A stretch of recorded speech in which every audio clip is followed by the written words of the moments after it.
Well, today, state lawmakers will hear testimony in support of a bill which would give public workers the right to strike. As WBZ's Nick Giovanni shows us, the head of one teachers union thinks the legislation could actually lead to fewer strikes. Teachers have taken to the picket line in school districts across the Commonwealth in recent years.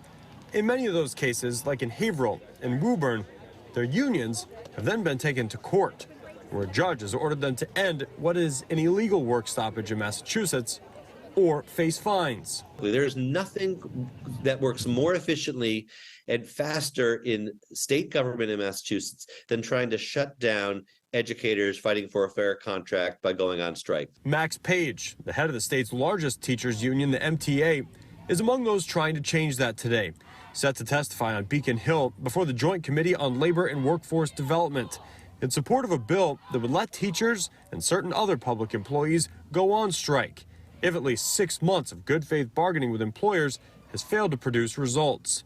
Public safety personnel would be exempt.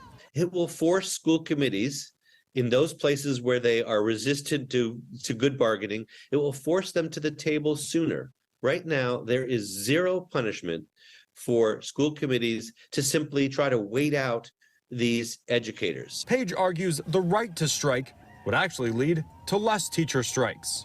The school committee would know that the clock is ticking after the first bargaining session and that they needed to get down to business, and they would needed to respond to what the educators are saying is crucial for our schools. And this is all being considered here at the State House as teachers in Newton are currently fighting for a new contract, which they've been without for nearly 2 months now.